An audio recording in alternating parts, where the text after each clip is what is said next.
the Chicago Bulls have won their 6th NBA championship. Tying run at second, 2 out. Palmero over the head of Jenks. Uribe charges, throws. Out! And the White Sox have won the World Series. To the far side around the 8-yard line to Hester. Under it and to the middle at the 15, to the 20, breaks free, the 25 to the 30, to the outside, 40, midfield, 40, 30 to the coast, 20, 15, Hester 5. Oh! Touchdown! For the 3rd time in 6 seasons, it's one goal achieved. The Chicago Blackhawks win the Stanley Cup. A little bouncer slowly toward Bryant. He will glove it in front of Rizzo. It's in time, and the Chicago Cubs win the World Series.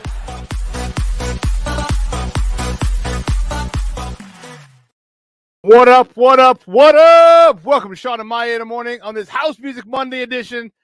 I'm your boy, the SuperBack, Shawn Sierra. Thanks for tuning in. Listen, if you're watching us on Facebook Live, well, then I guess you found us on Facebook. And if you're not following us on Facebook, what? Go to Facebook, type in Sports Zone Chicago, click the like button. And now you're following Sports Zone Chicago. Simple. But wait, there's more. Go to the show's page. Go to Shawn and Maya in the morning. Go to that page. Like that page as well. So not only will you be following Sports Zone Chicago, but you'll be following Shawn and Maya in the morning as well. If you're watching us on our YouTube channel, excellent.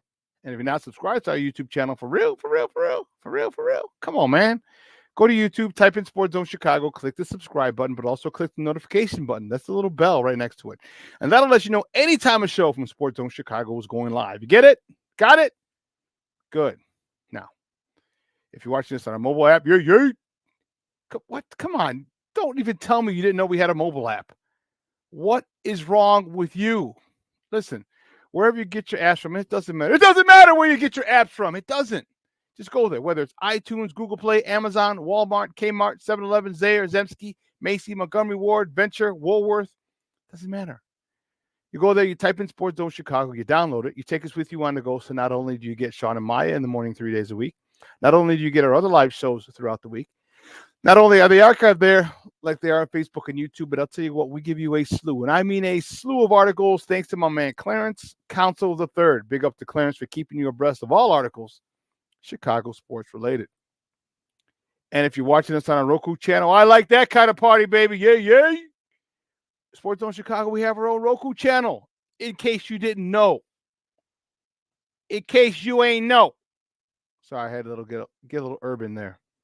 In case you're unaware of this situation, we do have our own Roku channel. So do us a favor. Download Sports Zone Chicago's channel to your Roku television. Excuse me. Put it right next to Netflix, Hulu, Prime, Max, Disney Plus, Paramount Plus, Stars. Man, did you see the season finale for Power Book 3, Raising Kanan? Did you see that? Oh my God, Becky. Whoo, man. Sorry, I got fired up. When I saw that, I was like, damn. Sorry. Yeah, download it. Put it next to Showtime. All of them. All right, so you can watch this on the big screen. Hell, we're on the big screen, right? Mickey, Vicky, now. Now you can also tweet the show. You can tweet us at SportsZoneShy. That's CHI. At SportsZoneShy. Now, if you want to follow me, just me, personally online. You want to know what I did? Let me tell you what I did. You want to know what I did? Well, here's what I did. I made it nice and easy for you folks. Nice and easy. One handle for Facebook, Twitter, Instagram, Snapchat, and TikTok. All one handle at the Shawn Sierra. If you want to follow my lovely co-host, Maya Akai, you can follow her on Facebook and Twitter at the Sports Chica. If you want to follow her on Instagram, because you're an IGer and you do it just for the gram, we'll just follow her at Maya_Akai. It's MAYA_AKAI. Listen, we have a great show for you tonight, but I need you. Tonight, did I say tonight? It's morning. Well, depending where you are in the world. We have a great show for you today. I need you to get interactive. So whatever platform you're watching us on, whether it's Facebook, whether it's YouTube, whether it's our mobile app, Leave a question or comment on that platform. It'll come up here in the thread. I'll put it up on the screen. We'll incorporate it into the show. And that, my peoples, is what makes this the best Chicago sports talk morning show around. And that's you. So bring them all, baby. We want all that smoke, all the questions, comments, smart-ass remarks, because ain't nobody scared over here. Like The Rock said, baby, don't sing it, just bring it. Let's see who we got in the chat. The chat was jumping like crazy this morning. Oh, man, Cornelius Squalls, what up? Jason. Wow, Jason, I'm a little hurt, boss. You say hi to Cornelius. All right, you say hi to Patty. You let me say hi to me, dog. Damn, my chopped liver. Nice. That's how you feel, cuz? That's how you feel? Okay. Patty Lara in the house. Good morning, Ma. How are you? Thank you for tuning in. My son Walls in the Mickey Ficky house. It is House Music Monday, baby. And the Bears, you are on the clock. Yes, you are, Doctor. Yes, you are. My man, James Ford in the house. And listen, I don't know a lot about a lot, but I do know this. Okay? More of the usual suspects will check in as the show goes on. They will. Aha. And let me say good morning to Jeremiah and Dito Armandito. Now see. Now you want to say right now. Now you talk to me now, huh?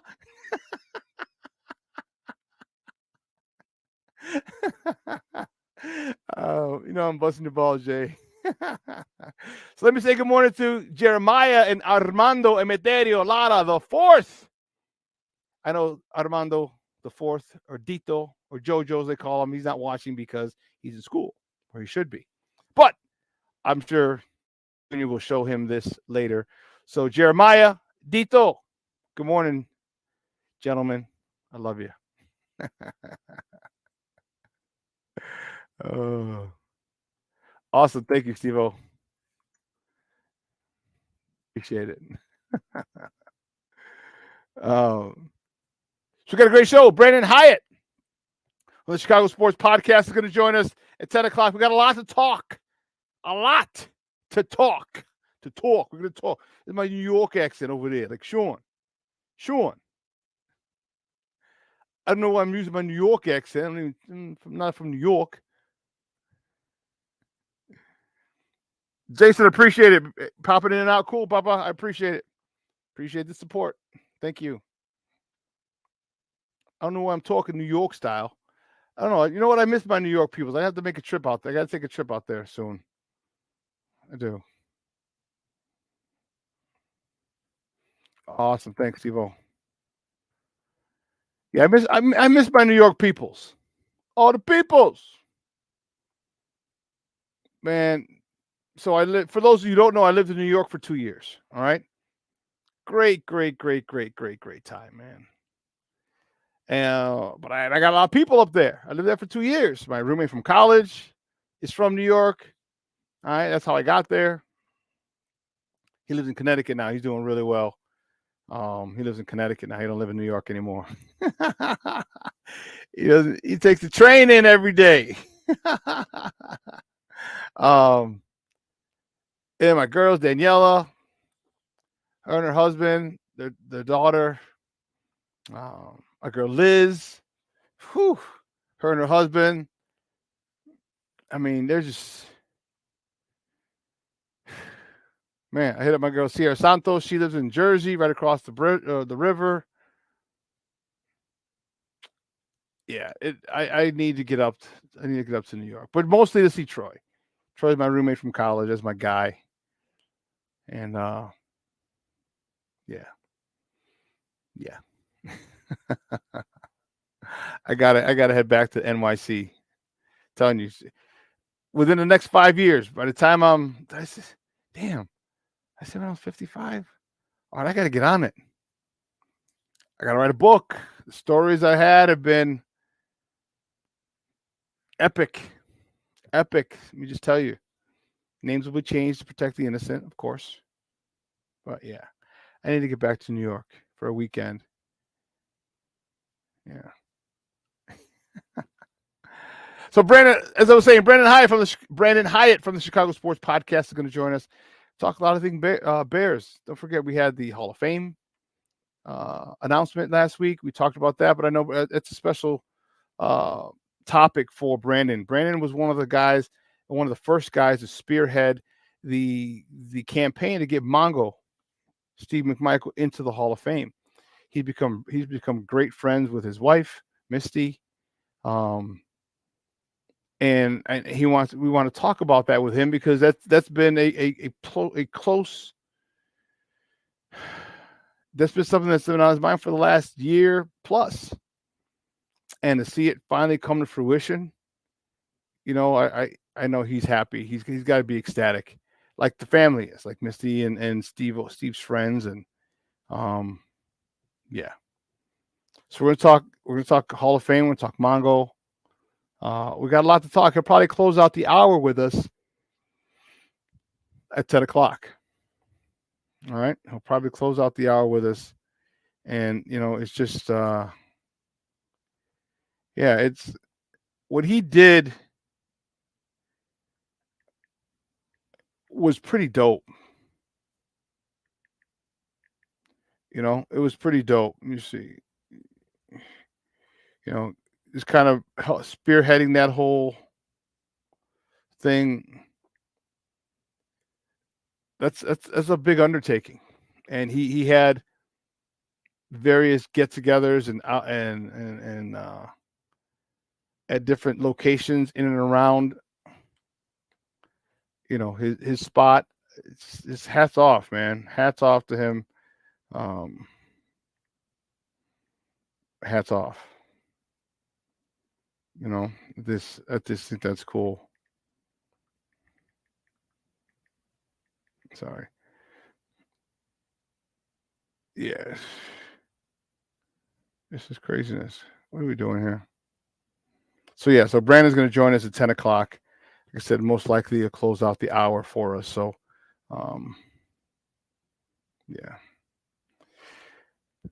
there's still a lot going on, though. And we have a lot to talk about and I want to get to it as soon as possible because yesterday's game affected a lot. All right, in regard to our Bears. Arturo, good morning, people. My man, good morning. I've only known, I want to say 4 Arturos in my life. So my grandma's boyfriend, I was a little kid. No, some has to be like 6. He had a son named Arturo, who was like my mom's age. Then he had Arturo Jr., and then there was Arturo the third. Then my guy Rock, who's a police officer, and then I had one student, and I taught in Black and brown communities, and I had one Arturo. That's crazy. But good morning, Papa. I appreciate it. Thanks for tuning in. Yeah, interesting. My guy Arturo is a Chicago cop. So I think he's pretty close to retirement now. You know what's crazy? You know what's really crazy? Is that so many of my friends, some have, and some of them are close to retirement. Hell, my cousin, who's a year younger than me, just retired from Cicero Police Department. 25 years. I was like, damn, that's crazy. Man, back in the house, Mr. Shorty. What's up, Papa? Thanks for tuning in. Shorty in the house. St. Rita's finest, Mr. Warner. Good morning, Papa. Thank you for tuning in. I appreciate it. You guys got me all fired. You see how crazy?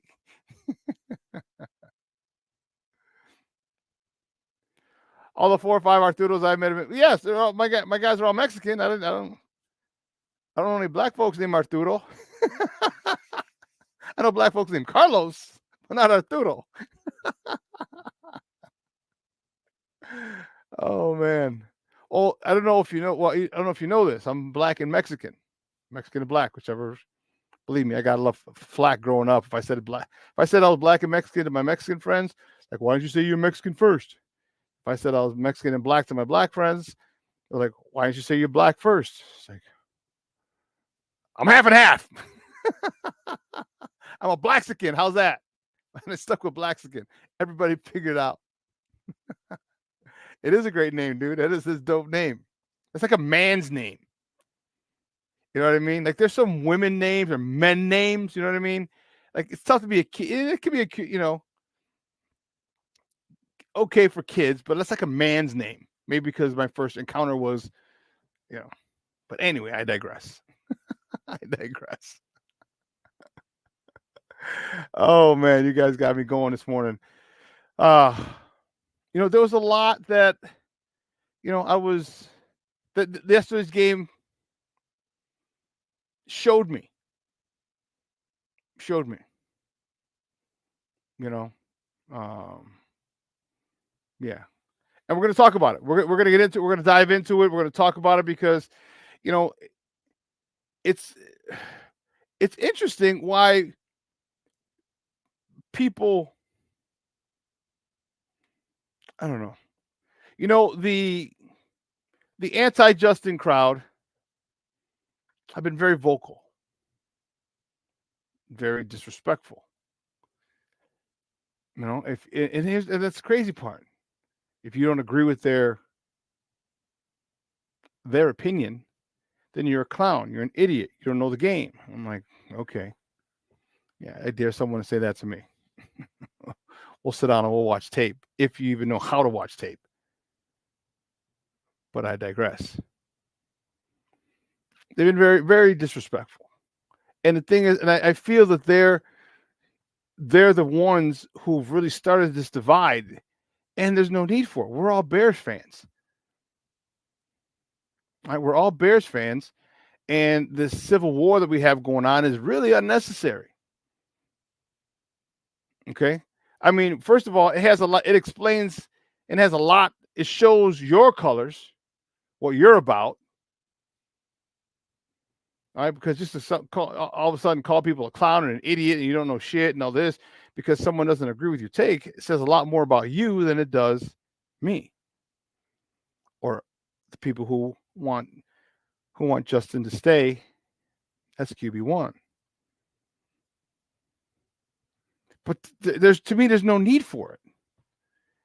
You know, and the thing that part of the thing that bothers me is that, I shouldn't say bothers me, annoys me. I guess which bothers me, but annoy sounds better. Is that people who say this, they regurgitate what they hear. And that's my biggest thing. That's my biggest thing. And you know what? And it's so funny how, because you have a platform, you know, we have Twitter, we have social media, it's so easy to give your opinion. Okay, cool. And we have every right to have our opinion. We do. But don't start spouting off and parroting what you've heard from someone else, but then not be able to back it up, not be able to understand it. You know, like if you work in HR, there's a lot of things that most people everyone else who doesn't work in HR, there's a lot of things we don't understand. There's a lot of things we see on the surface and we can say, oh, why not this? Why not this? Why not this? But there's things behind it. Here's a good one. Here's a good one for all those Caleb cultists, because they like to call us Justin cults, Justin sexuals and everything. So all the Caleb cultists, why don't they have a podcast, and why don't they jump in on podcasts regarding women? They've been around women their whole life. They're born from a woman. Why don't they jump in on opinions on what women should do?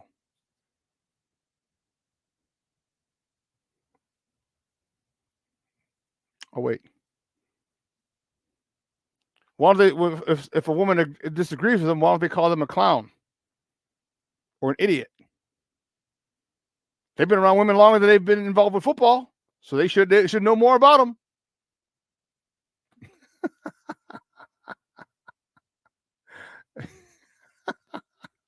I'm just saying. You got a name from a woman, got a game from a woman. So it's been frustrating having this divide, from that camp. And people talk about from my perspective. Okay, I get it. Your perspective. And if you played at a high level or coached at a high level, I can still disagree with it. I can hear what you're saying because I understand that side. Like I don't close my mind off. I don't say this is my no. I'm not listening to you. I'm not listening to you. No, I understand your point. I understand your side of the argument. I don't agree with it. I don't agree with it. And that's the cool part about this country. We don't have to agree with it. We don't. But you don't have to go, go calling people names because people don't agree with it. We'll get into it. I'll talk a little bit more about it after we get done at the top of the morning segment. But before we get to the top of the morning segment, we're going to take a quick break. And on the other side of the break, sorry about that. On the other side of the break, we will start our top of the morning segment. All right. So, yeah. Just like religion and politics, we can respectfully disagree and not resort to insults and conflict. Arturo, exactly, bro. We could talk a little shit after, like when Justin gets, it's QB number 1 and cool, and let it go. Like if Justin gets traded and they draft Caleb, they're going to be on us. That's why I'm going to be the biggest jag bag. But stride, hey, I'm ready for it, whatever way it goes. Like, come on, man. But listen, let's take a quick break. And the other side of the break, we will get to our top of the morning topics, okay? So don't go anywhere, folks. Keep it locked right here. Shawn and Maya in the morning on Sports Zone Chicago.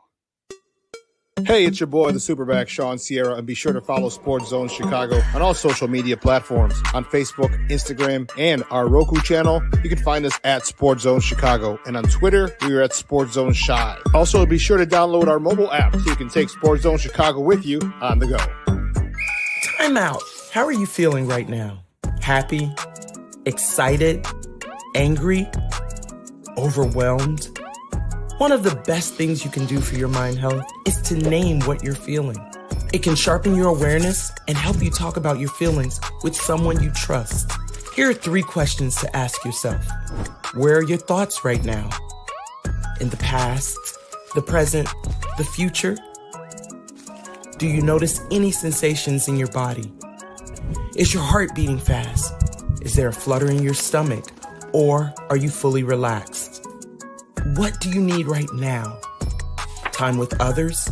Time to yourself?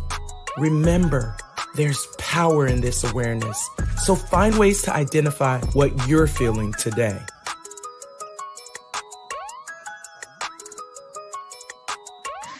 Hi, guys. Hey. Hi, Megan. Hey, Jessica. Megan, you're a tramp. Brian Fitch told me you guys made out. Everybody knows. He said your breath smells like garbage. And he almost puked. He says you're the most desperate girl he knows, besides your mom. How many boyfriends does she have anyway? Lots? Your makeup makes you look like a clown. That zit is huge, zit face. Ugly.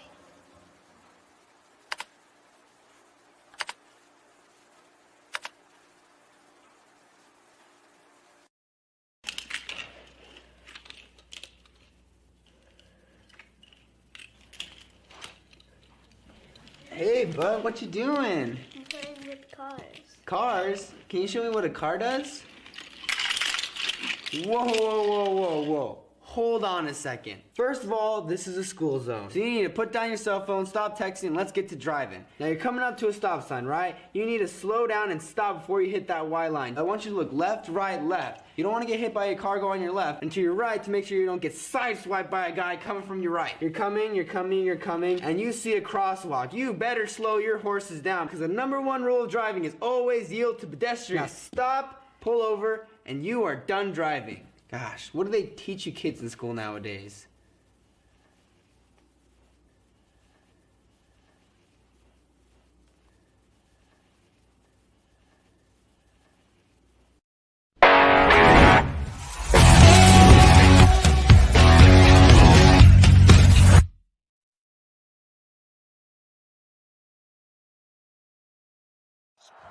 3rd and 14, starting the second.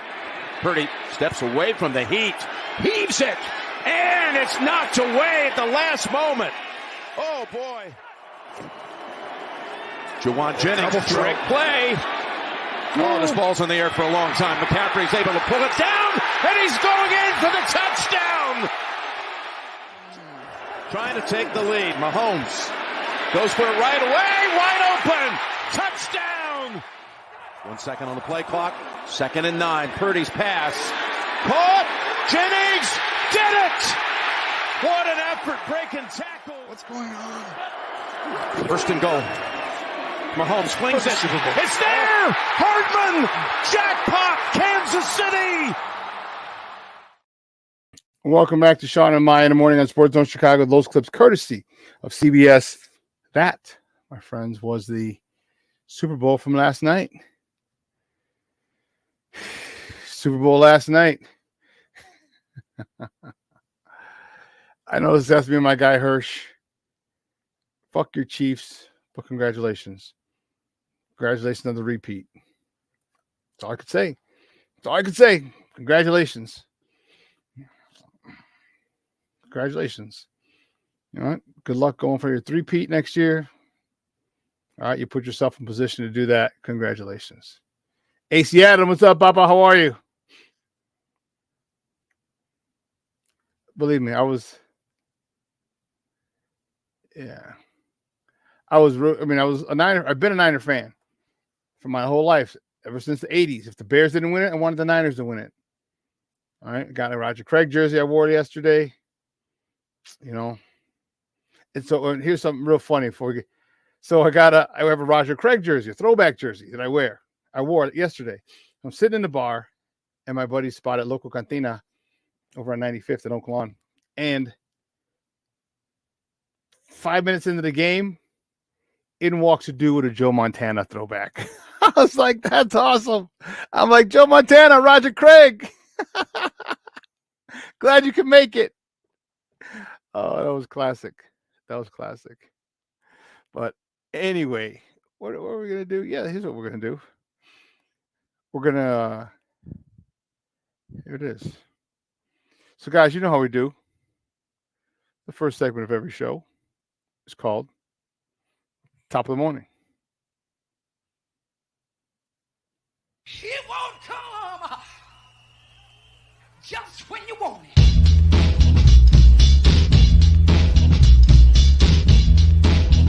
Top of the morning to you. Top of the morning to you. Top of the morning to you. All right, let's see the first top of the morning topic. Which way do we go? Which way do we go? Which way do we go? Here we go. We'll start this way. On Saturday, baby, the Bulls. Only the Bulls. Only the Bulls. Bulls were tough one. Tough one for our boys. The Bulls lost in overtime to the Orlando Magic 114-108. DeMar DeRozan led the way with 28 points for the Bulls. Vooch, Mr. Walking double-double, 25 points, 17 rebounds. Chicago's very own Ayo Dosunmu contributed 19 points, and Kobe White continues his streak, 14 points, 7 assists. I shouldn't say streak, continues his hot play. 14 points and 7 assists. And when I say hot play, it doesn't necessarily mean that he's scoring all these crazy points, because that's not the only way you affect the game. All right, and people think that, and they're wrong. They're wrong. So, anyway, I'm liking what he's done. I'm liking the role he's taken. I like the way he's adapted to it, and it's great. You know, I didn't think I'd say this, but I'm okay with him being our point guard. I never thought I'd say that. Never thought I'd say that. So, but you know what? For me, this is development. This is what happens when you draft and develop. Develop people. Let them grow. Remember, Kobe White was a freshman. Kobe White came out after his freshman year. Okay, he came out after his freshman year, so you got to give him time to the kid's 19 years old, 20 years old. Like, you can't expect him to be ready and to be fully developed at 19 years old. Like, one of the things that I love about Kobe is his work ethic. And you heard Darnell Mayberry. We had him on 2 weeks ago. And he talked about, man, his work ethic is through the roof. And all this, the whole while, the Bulls are trying to trade him. The Bulls are trying to trade him, and this is what he was doing. The whole while. Just working. Say, hey, you know what? I can't control what you guys are going to do, so I'm just going to go work. I love it. I love it. So when do they play again? Today? Yeah, so tonight the Bulls are in the ATL. All right, that game's at 6:30 p.m. You can catch that on NBC Sports Chicago, or you can listen to it on their flagship 670 a.m.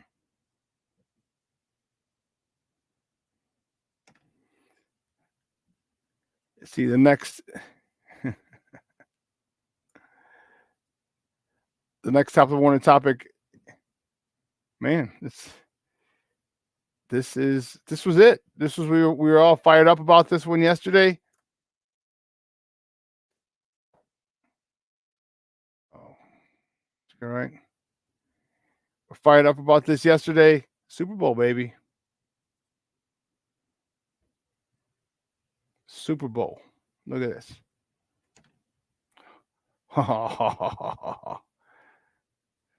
Kansas City Chiefs beat the San Francisco 49ers 25-22 in overtime. Yeah, it was what a phenomenal game. Phenomenal game. You know, I really can't. It was a great game. And believe me, I wanted the San Francisco 49ers to win. I just wanted a good game.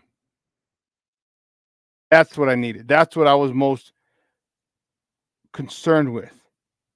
All right, Patrick Mahomes, 34-46 for 333 yards, 2 tutties, a pick. He also had 9 carries for 66 yards, and that was huge at the end of the game. He was named the Super Bowl MVP. Travis Kelce, 9 catches for 93 yards. Mecole Hardman with the game-winning touchdown. He had 3 catches for 57 yards.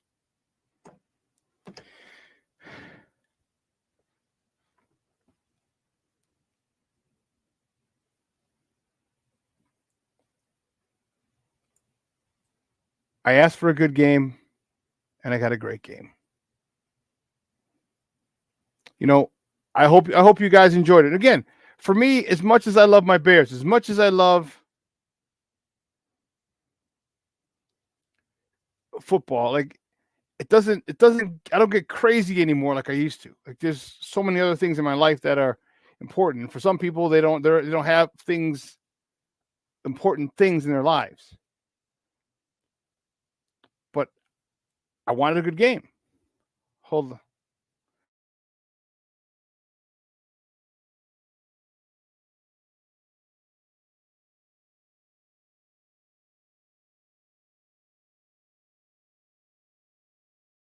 You know what? We got to take a quick break. There was an issue.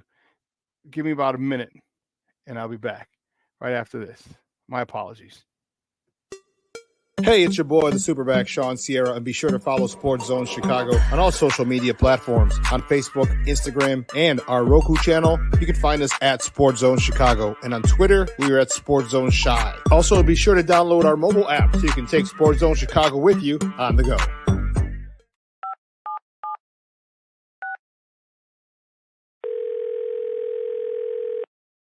Yeah, hello. I'm really not sure if this is what you all do, but I really don't have anywhere else to turn. Hi. I don't even know why I'm calling right now. I'm sorry. My thoughts are going a mile a minute. My kids are out of state. My buddies from the Army are all gone now. I'm really alone. I left the service last year. My mom just passed away a few months ago. I miss so much time with her. I keep getting calls about the bills, and I'm trying to get a job, but I feel so stuck. Okay, ma'am. I'm glad you called. Okay, sir. Let's stay on the line and walk through some things. Thanks. Okay. Thanks a lot. Thank you. We are looking for a few heroes, mentors, trailblazers, innovators. A passion to change lives, spark curiosity, open hearts, and awaken minds. Help students answer the question, who am I? This could be your calling, but this is no job. It's the journey of a lifetime. Be a hero. Be a teacher. Every day we take steps to keep the people we love safe, but some health risks are easy to miss. Ticks hiding in the yard can spread germs, like the ones that cause Lyme disease. Mice searching for food can spread bacteria that makes us sick. Mosquitoes lay eggs in standing water and can spread West Nile virus and more. Cockroaches are drawn to water in the home, leaving behind allergens that can trigger asthma attacks. Common pests can threaten our health. Learn how to protect your family at pestworld.org. Mental health and learning disorders don't discriminate. 17 million children and adolescents in the United States live with disorders like anxiety, depression, ADHD, and dyslexia. Less than half get the help they need to thrive. Caruso into the paint with the jumper. Nice move by AC. Try to be slick. We got you, content creator. Here is Vucevic. He knocks it down. Kobe uses the Vucevic screen. Good two-man game. Inside pass, big to Drummond. Clears him out. Vucevic, the footwork. See, and the hook. this is the Vuce that I like. He's guarding DeRozan. Vucevic the screen and the roll and the fire to the corner again. Dosunmu. Oh, give me the hot sauce. I'll go straight. Corner was hassled. Kobe White with the defense. Craig got the steal. Found Kobe for a three. Tap back out. Kobe, DeRozan, 40 seconds left down 5. DeMar to the top. Welcome back to Shawn and Maya in the morning on Sports Zone Chicago. Those clips courtesy of NBC Sports Chicago. I apologize. We had this little quick something. I had to. Where were we?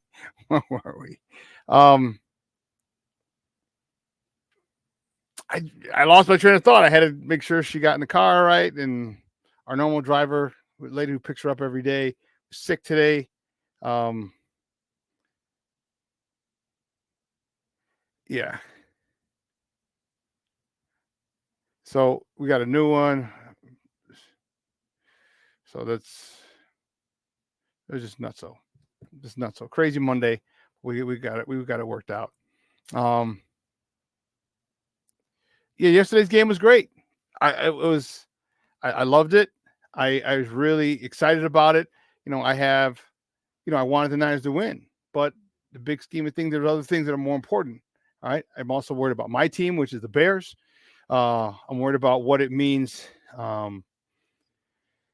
moving forward. All right. I just do. I just wonder. And it's funny, again, people get so mad. Like, we can agree to disagree, and people get mad and then start calling you names, and they lose friendships. And it's like, one guy said, I respect you and everything, but I'm starting to not like you because of. I'm like, I don't give a shit if you like me. You know what I mean? Like, I don't give a shit if you like me. I am not going to lose sleep if you unfollow me because we disagree on something. That's extremely childish. Extremely childish.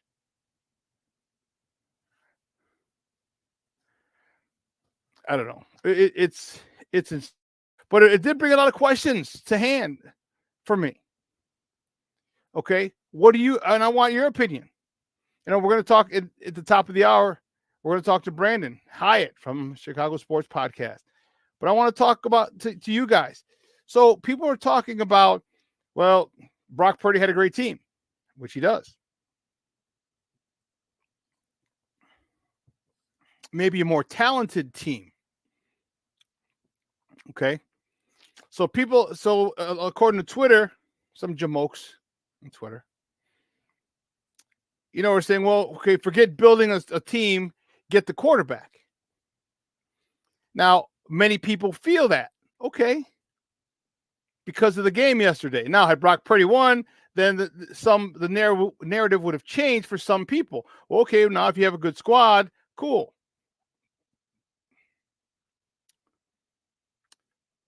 My question is this. Here's people, again, as long as it fits their narrative, people will use it. So let's use their narrative against them. So here's my thought. Here's one thing. People were talking about, well, it's give me the quarterback, give me the quarterback, give me the quarterback. Okay. People act as if, now let's not act as if Patrick Mahomes came to a shit team. Let's like act as if Patrick Mahomes doesn't have weapons, didn't come to a team with weapons. Let's not act as if Patrick Mahomes didn't come to a phenomenal offensive-minded head coach / play caller in Andy Reid. Let's not act like that. Let's also not act like Patrick Mahomes didn't have a year to sit and develop. Before Mahomes was named a starter, this was the record of Kansas City under Andy Reid. These were the records. They were 11-5. Remember, they're still playing 16 games back then. 11-5, 9-7, 11-5, 12-4, 10-6.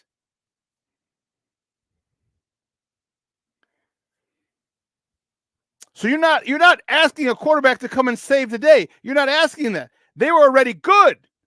This is according to Ill Will at 79 Ill Will on Twitter. Go check it out. They added Mahomes to a good team, and then the dynasty began. Coaching matters. Where have you seen that before? Coaching matters. But roster construction matters also. Even great quarterbacks, according to Ill Will, need it. And I agree with them.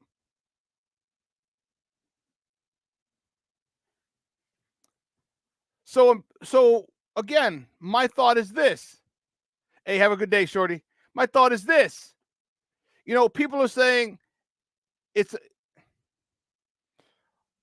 go get the quarterback. Let's go get Caleb. Let's go get Caleb. So you're expecting Caleb. And again, I don't have any ill will toward Caleb at all. That's one of my best friends, former players. My best friend coached him in high school, was a head coach in high school. But you're asking me, you want me to believe that this kid, Caleb, you just switch out Justin Fields for Caleb and all the problems go away. You expect Caleb to carry this franchise on his back. You expect him to carry this franchise on his back when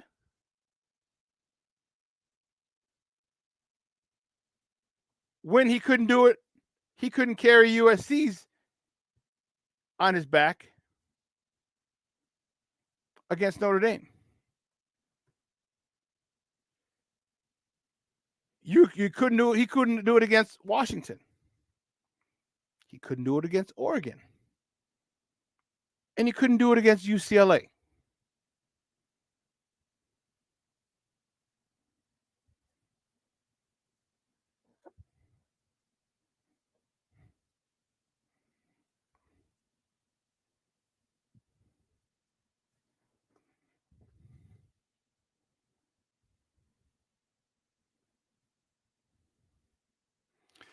See, and here's someone else. It can't make QB wins and losses a quarterback stat. It's not. I've never said it was a quarterback stat. Never said it was a quarterback stat. Never said it was a quarterback stat.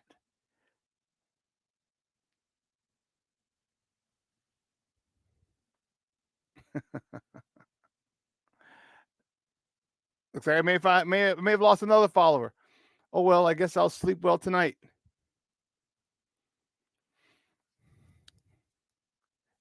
So people are like, it's not a quarterback stat. You can't put it on there. Exactly, which proves my point. You must require a team.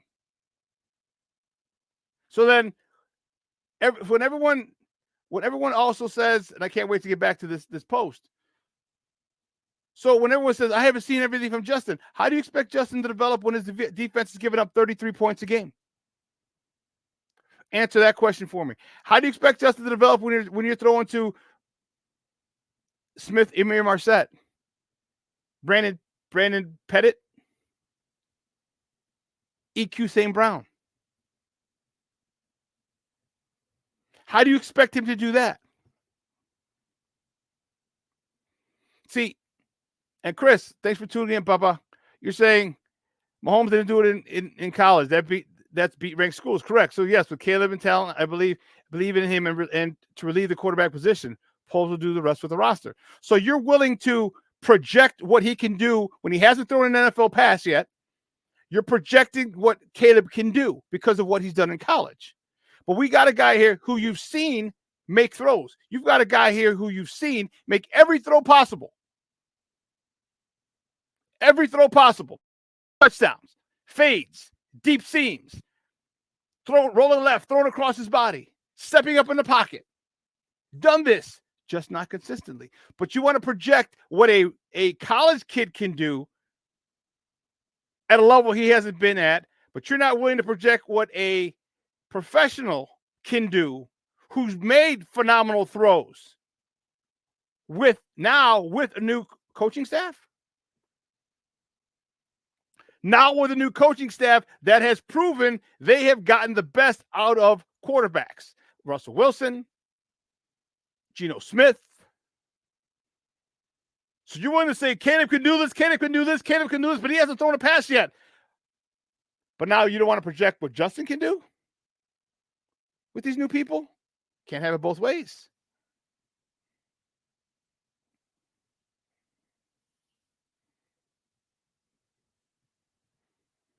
So now, kid. I mean, you can't even say that. What's Mahomes said it with Braggs? Question about kid. It will project the NFL. Okay, but so you're supposed to say, yeah, now he's gonna suck. He's gonna suck. Like it doesn't work that way. Cornelius, I was just gonna go there. And Chris, I'm not attacking you. We're talking back and forth. So like guys, like we're men here. Right, and we talk. Sometimes we get a little loud. Sometimes we get a little aggressive. Please, and I'm not talking to you specifically, Chris. I'm talking to everybody. Like, don't get butthurt. All right, you come at me. I'm okay. I'm okay. I'll be fine. After years of therapy, I'll be good. All right, because someone disagrees with my opinion, that's fine. I'll set up a therapy appointment now. But what do you expect Caleb to say? Oh no, he's not going to be. He's going to suck. So you got to take that with a grain of salt. Of course, he's being respectful of his talent. And again, I'm not saying Caleb's not going to be good. I'm not saying that at all. So don't misconstrue what I'm saying. All I'm saying is this, is that when people, to fit their agenda, what people will say, they're willing to project what Caleb will do, but they won't project what Justin can do. If Justin's already doing it, if Justin's already hitting people for throws, if Justin's already hitting people in the deep seam, if Justin's already You've seen the deep balls, the fades to DJ Moore, fades to others to Darnell Mooney, fades to, well, Velus Jones had on the seam, and he literally hit him in the hands and dropped it. Robert Tonyan hit him a crossing route, dropped it. EQ St. Brown last year in the middle for the Miami game, dropped it.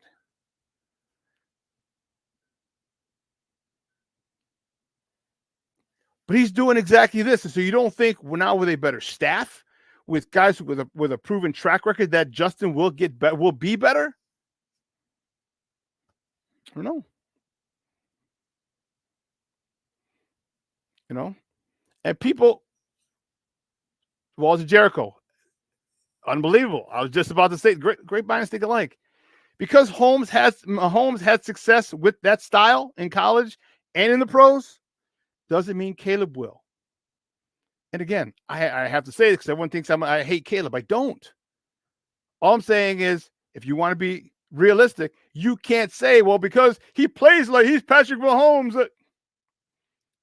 It doesn't mean he's going to have success like Mahomes. It doesn't mean he's going to be successful, period. There's a lot of different things. Now, I think if he comes here, if they get rid of Justin, I think Caleb will be successful because look at the coaching staff he has. He's got Waldron, he's got Kerry Joseph, he's got Mr. Brown as a passing game coordinator. He's got pieces in place.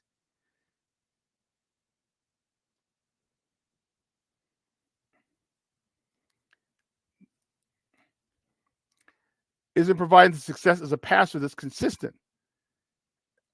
I agreed with that. But when you have to here follow me here though.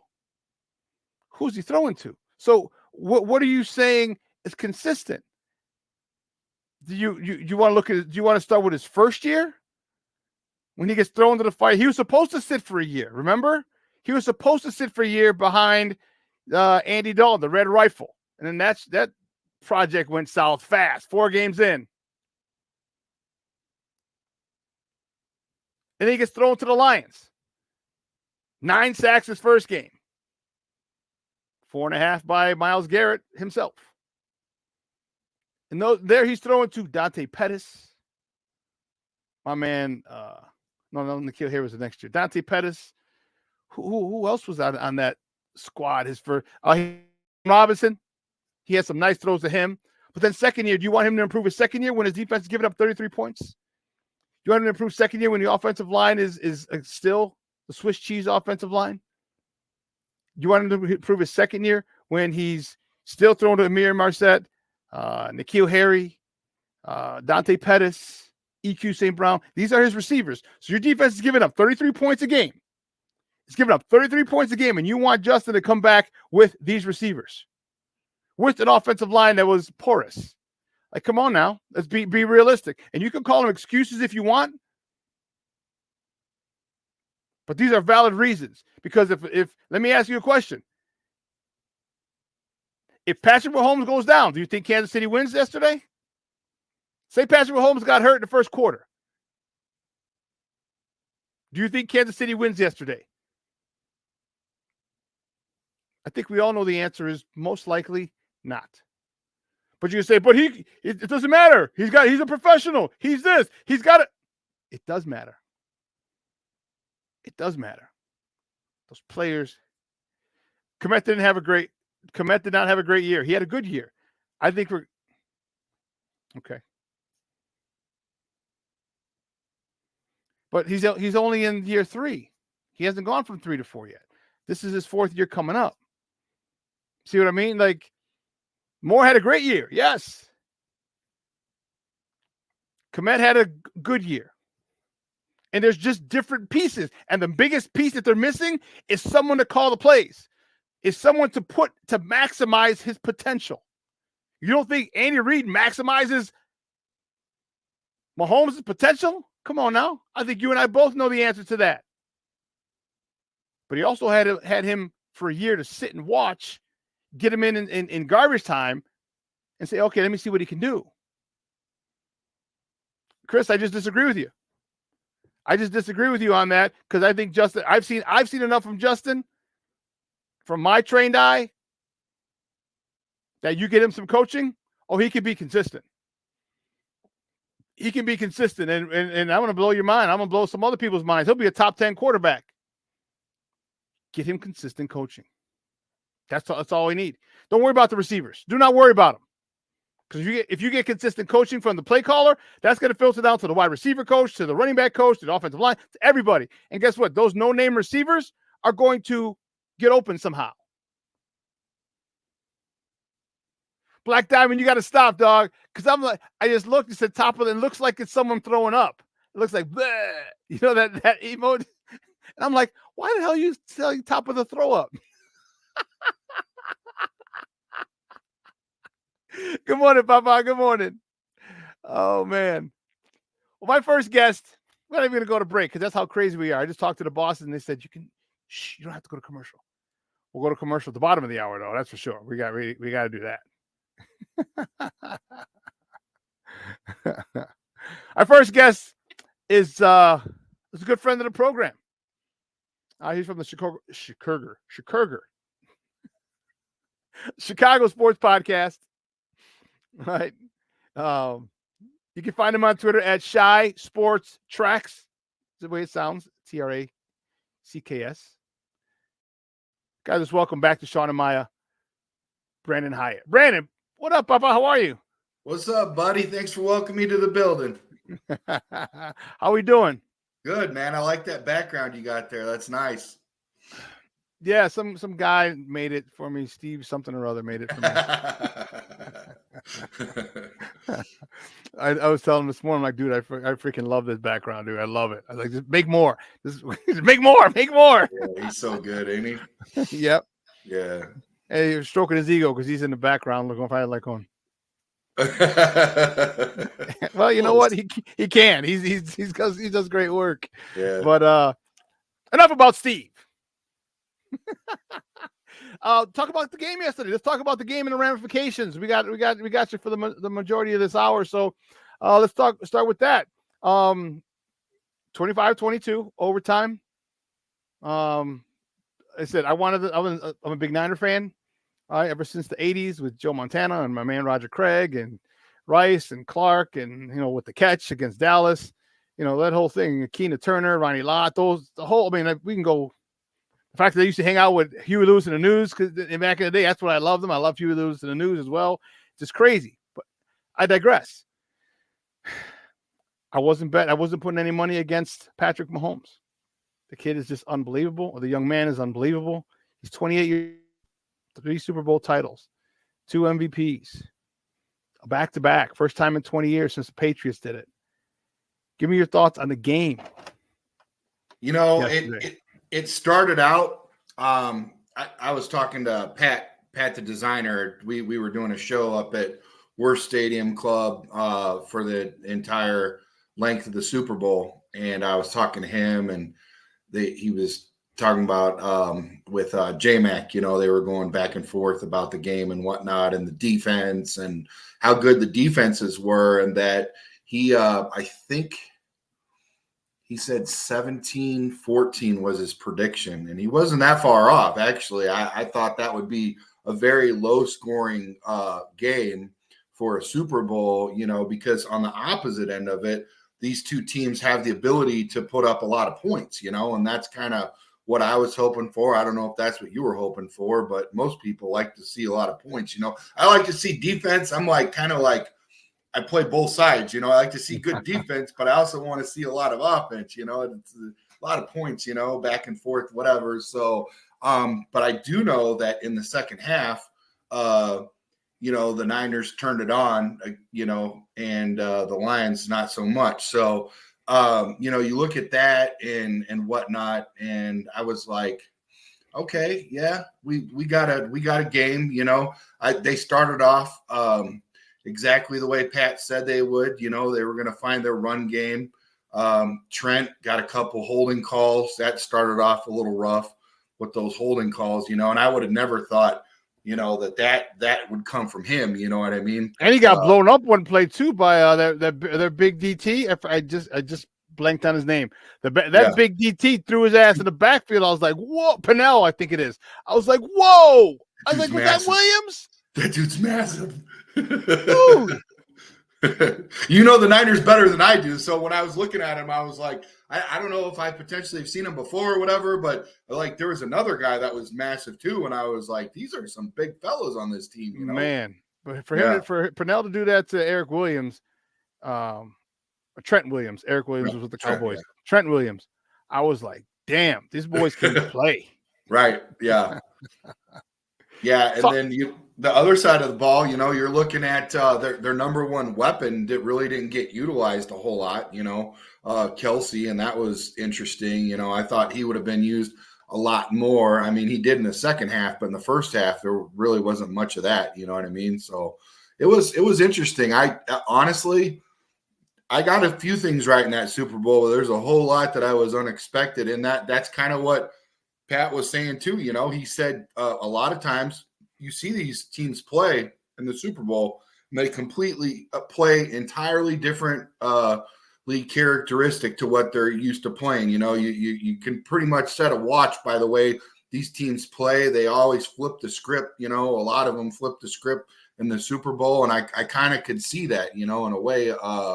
So I mean, I don't know if you saw that, but it was a good game, man. It kept me all the way up to the end, man. I was pretty excited, you know, I'm not gonna lie. It was. Chris Gonzalez says Steve Wilkes, the defensive coordinator for San Francisco 49ers, deserves a lot of credit for that game plan for the D. I couldn't agree more. I couldn't agree more. You know, they had Mahomes flustered. They had him flustered, you know, and it was and luckily the reason that I believe they came out of it was because of their experience. Yes. This is their 6th straight AFC title game. This is their 3rd Super Bowl. They're back-to-back, you know, 2nd in a row. They have experience. And I think that with them, what they understand, like if you've ever played on a good team, you'll know it too. Like you might be losing and you're like, oh, don't worry, guys, we'll get it. We'll get it. Not saying it's going to happen automatically. No, you got to put the work in, but you understand that there's 4 quarters. And it's all you need is literally one play, whether it be a penalty. All right, whether it be a blown coverage by the defense that's been playing so well, and all of a sudden Uncle Mo is on your side. And I think he plays with the calmness, and I'm talking about Patrick Mahomes. You know, he played with the calmness. Yeah, he was frustrated. Wilkes was getting it to him, boy. He got sacked a couple times. He got hit a couple times. He got hurried a couple times. He got moved off the spot a couple times. Pass deflection or two. You saw that. But I still don't think he was flustered. I know he was annoyed, but I think in the big scheme of things, he was just like, okay, we just got to find it. We just got to get that one play. Whether it be us, whether it be our defense get a turnover, whether it be a special teams play, we just need that one play. And that's what great guys do. And they did. They got it, and they got it. Yeah. Yep. And you know, to get down to the end where, you know, it's a field goal, I can't take anything away from Brock. I think he hung in there. It was a title bout, you know. I mean, you're talking going up basically against Tyson, you know what I mean? And he went, round for round all the way up to the very end. You know, there's some of your losses are wins, you know what I mean? You don't win it, but it's a lot for Brock to do that. And honestly, for me, the game would be entirely different if if CMC didn't have that fumble. Early on? Yeah, early on. Big change of events if he would have not had that fumble and coughed it up. That was huge, you know. Why do you say that? Because they didn't score off it. I'm talking KC, or just the momentum that it could have caused getting an early 3 or 7. I mean, so remember how everybody made the field goal a big deal about how Detroit Lions, if they would have kicked the field goal. Now we're talking about something that wasn't a field goal, but they still had momentum going down the field. CMC was doing good. They were clicking. Everything was going good. And now all of a sudden, you know, your best offensive player other than Debo coughs it up, you know what I mean? And that was huge. You know? Yeah, San Francisco did a lot to shoot themselves in the foot. That situation, the CMC, the penalty, the missed extra point, the botch punt when it hit the leg of the blocker. Okay, and then all these things. So which is why it's important. again, and it kind of ties into Devin Hester's the special teams, how important special teams is. Yeah. And it's without those things, all you had to do if you made the extra point, it's a different game. In the fourth quarter, you make the extra point, but it doesn't get blocked.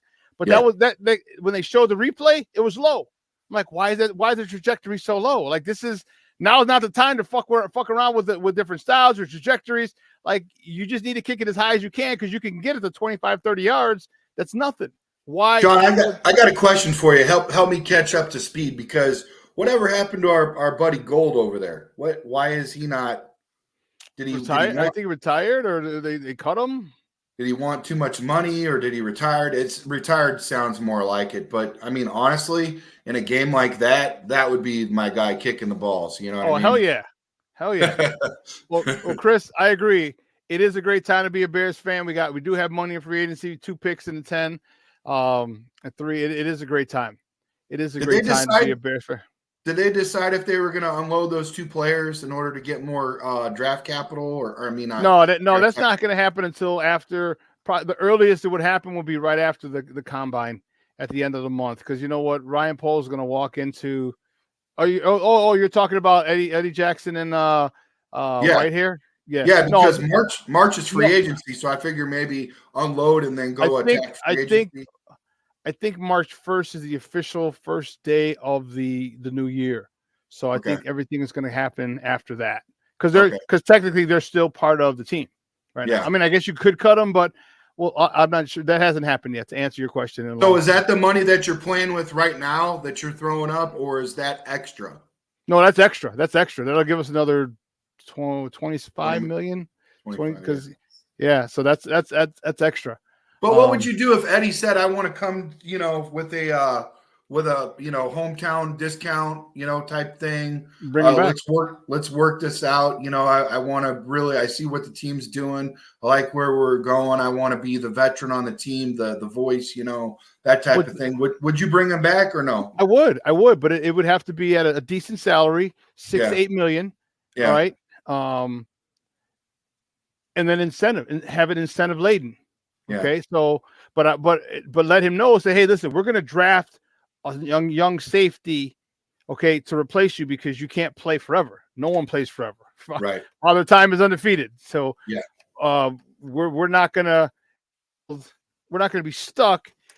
Plus, what if you get hurt? You're older. You're this. I mean, it's the NFL. Anyone can get hurt. So I would definitely bring him back if that's the issue. Okay, we'll rip up this last year. We'll cut you and we'll re-sign you. But just know we're drafting your replacement, and next year, maybe 2 years, maybe the kid gets hurt, maybe something else, and we need you again. Let him know, And to me, Ryan Poles he's been honest with us up front with the media. Okay, I would assume he's been honest with his players. Remember, he talked about when they asked about Justin. Remember last year with the number 1 pick, he's like, "Oh yeah, we've had conversations with Justin." So I would. Because of that, I could only go off of Ryan Poles being a stand-up guy and say, here's our plan. Yeah. Here's what we're going to do. And, I would definitely bring him back. And I think that would be great. There's a couple of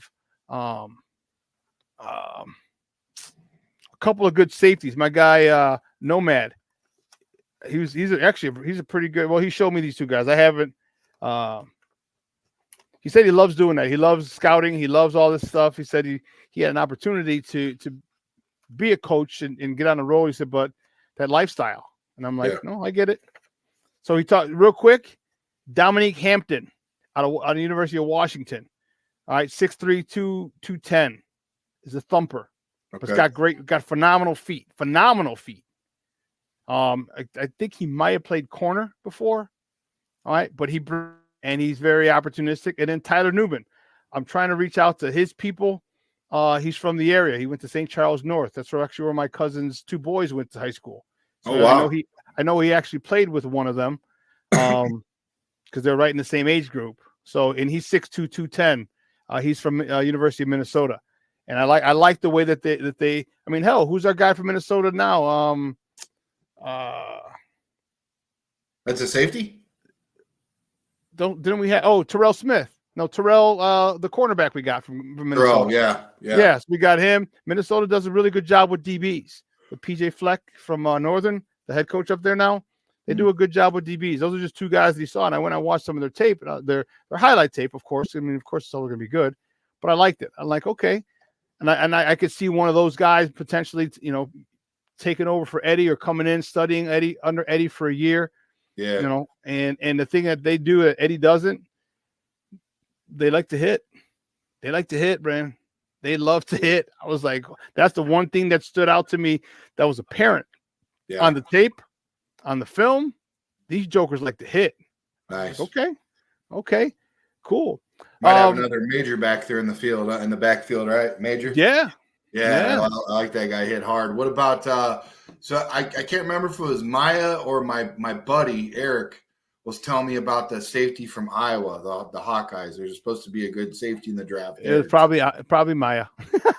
She's a Hawkeye. She's a Hawkeye, so she's definitely knows a little more about keeps an eye on her program.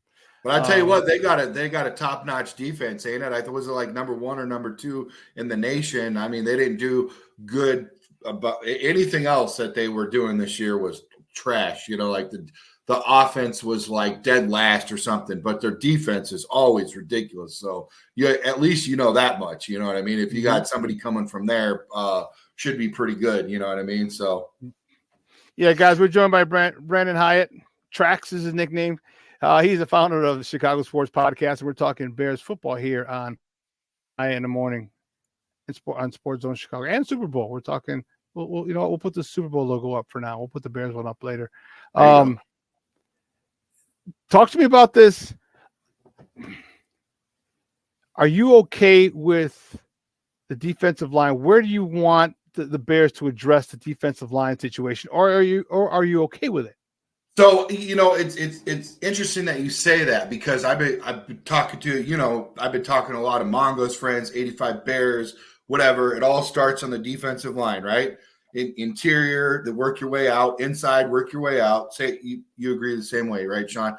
And of course. So a lot of people were talking three technique, and then I had Tommy.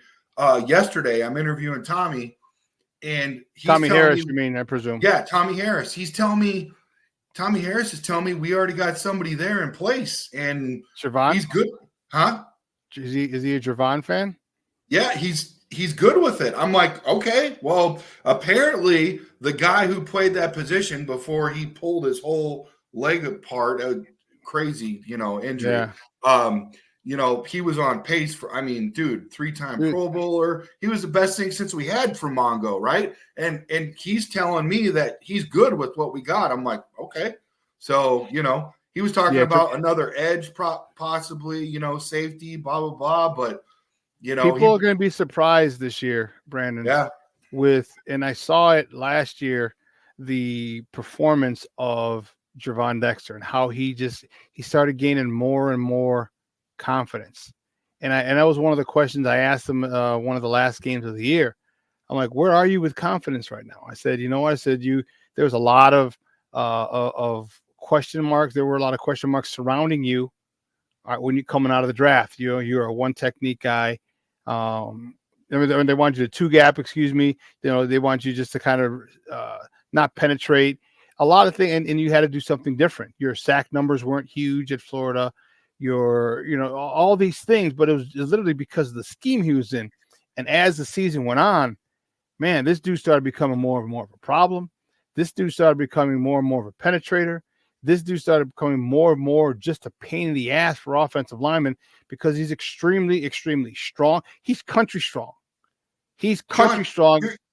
You're a college guy, right? So is he the one that came from Florida that was like read and react, and now he's penetrate. More penetrate. Yeah. So it's totally changed the whole trajectory of the way the guy plays just by off scheme and philosophy of what he's doing. Plus now he also has an edge in that we brought in with Sweat, which makes him the ability to do what he does instead of be the guy for everything, because potentially before that, he really wasn't able to be, it's a lot to take on when you're coming in, right, Shawn? You need that veteran guy that takes some of that pressure off you. And I think it's working out well. And if you get a guy like Dust, I'm getting a little ahead of myself. I'm getting excited here. Talking about Hunter, if we get Hunter, bananas because you could put a guy. Heck, you could go back there, Shawn, and get a couple pass deflections as a defensive back if you got a guy like Hunter and freaking what do you call it, Sweat over there. You know what I mean? Well, one of the things that I like, I'm getting excited about the way our defensive line starting to shape out, Shawn, and with Tommy, giving his blessing to that guy, that to me that's a lot, Well, let's not forget that he didn't have Sweat most of the year, but who he did have was Billings, and then once Sweat came, so he's sandwiched on pause, but he on either side of him, you got Sweat on his left side, and you got Billings on his right side. So now, who are you going to double team? Are you going to double team Sweat? You're going to double team Billings, or you're going to double team Javon Dexter Sr.? Yeah, I'm probably going to leave Javon Dexter alone because Billings has been a big problem collapsing the pocket from the middle. I got a Pro Bowler in Sweat on this side. I'm going to have to double team him. I can't keep leaving him one-on-one, or at least I get to chip him. So which makes Javon Dexter's job much easier because he's going to be singled up a lot more because you have two guys on either side of him who each deserve and can demand a double team. You just don't have enough offensive linemen to double team. So I think he's in a great position. And then if you do get an edge, a nice edge, if we get a Danielle Hunter, and I've been talking about him since during the season when they were talking about potential free agents. Yes, I'm like, get him. And the reason I want him, and I know he'll be 29 or maybe 30 by the start of the next season. I don't care. 30, 31, 32. Give him a 3-year deal. But he plays the run very, very, very well. Very well. So now you got two defensive ends who rush the passer like gangbusters, but also play the run well. Man, that's kind of like unicorns, dude. And now those two bookends would be really, really nice in my opinion, B. Yeah, exactly. So talk to me, give me your thoughts. The 800-pound gorilla in the room, and everyone's talking about Justin and Caleb and this and that, and you being the general manager, what would you do? What would you do with this number one pick? Oh, cool. We got one question from JJ. Another question from Chris. My question is, would you pay JJ top money off his 1-year production and shoulder injury history? Don't get me wrong, I love the season he had, but it was just one season he played elite. So you're trying to lead the witness? You're trying to lead the witness with the shoulder. He's telling us about that shoulder. Top money? No. That's a good point with that shoulder, top money? No. But top 5, top 10 money? Yes. Top 10, definitely. I say 7 or 6 because I'm not just going to pay you because you had 1 year. All right. I'm not going to pay you because you had one good year. I know it's contract year and that helps in negotiations, but I'm saying, well, what happened the other time? All right. And his answer could be Montez Sweat. Exactly. Yes. So I'd offer him, I'd say top 5, 7 money. All right. Because if you watch some of the things I asked him in the post game one time, it's funny. I wonder if they know what I'm a coach or something because the questions I ask. But I said, "Did you bait him?" I said, "Did you bait? Was it him or Tyreek?" No, it was him. I asked Jalen. I said, "Did you bait that quarterback?" I'm like, "Because you stayed in the flat." I said, "But your hips were perpendicular to the line of scrimmage." I said, "So it was easy for you to get back." I said, "So it made it look like." And he was like, "Yeah." He goes, "I watched some." No, it was Tyreek Stevenson. He said, "Yeah, I watched some Jalen Johnson film." But I also asked Jalen that as well, and he's like, "No." He goes, "Yeah." He goes, I basically said he baited him. His technique in the cover 2 is great. And now that Tyreek Stevenson is adopting that same technique, these cornerbacks are going to be good. And I hope they can come to an agreement, Chris. I would love that. I would love to have Jalen Johnson here for another 3 years, 4 years. I really would. Okay. But if they don't, I'm okay with Terrell, the kid from it's not Terrell Smith, it's Terrell Smith, the kid from Minnesota, the other cornerback. I'm okay with that. Stevenson and Gordon. Yep. Yes. But I do want I would pay him, but not top money, Chris. That shoulder injury. Remember he missed the end of the game, Green Bay game, because he was out with the shoulder injury. I don't know if you guys saw the play. I forgot who he tackled, but he went right off the sideline. It was like at the 20-yard line. You can't go past like the 35, like the team. So he just went right off the sideline, tapped his helmet. Somebody else came in, and his shoulder and he was out. Either the last game of the year, or the game before. But yeah, so his shoulder's injury still is going to be used against him in negotiations. But I get him money. I don't think you franchise tag him, because then that's a lot of money under the cap for one guy. So I mean, if you franchise him and then work it out, cool. But no, he gets paid, but just not top dollar. Not number one. Don't reset the market. No. Mm-mm. Mm-mm. Maybe incentive lane, because even in college, I think the reason why we got him, like, wasn't it a second round, Shawn, is because of that shoulder injury. If he didn't already have that coming out of college into the pros, like was saying earlier with that shoulder, that he potentially would have went ahead and went first round. So maybe lay incentive in there. And I think he's going to tell us to kick rocks and go somewhere else, which with me, with the way Stevenson has came on, and Kyler Gordon, and now we've got a pass rusher, potentially 2 pass rushers, the way our defensive line, I mean, we might miss a little bit, but we actually might end up playing as a unit, as a defense. We might end up playing better. And also, I mean, this gives a lot of guys some time and development and some incentive. Like Kyler Gordon, he's getting ready to come up too on a contract. So, and he's been doing good. He hasn't missed any plays off. They asked him to play nickel. They asked him to play outside, which is what he's comfortable with from Washington. He's a great kid, So he's a slot, and he's got. I mean, they threw the whole book at Kyler Gordon. Yeah, they asked him to play outside, then they asked him to play the slot, and the slot's tough, man. The slot's tough because you can't reroute. It's difficult to reroute people because you got a 2-way go coming off the line, especially if your guy's in motion and it's man, or someone comes into your zone and it's man. Motion's your side, it's man. It's tough, and he finally got acclimated to it, and I think he's one of the better slot corners in the league. So our secondary is good, man. Real good, and he's not afraid to bring the wood, man. He's not afraid to stick his nose in there, and I love it. So, I hope that we keep Jalen. Me but too. Again, I'm okay with it with Terrell Smith because of Sweat, and God forbid we get a Daniil Hunter or another free agent edge, or and then you know what I mean. Like you're giving Terrell Smith, you're giving him a head start.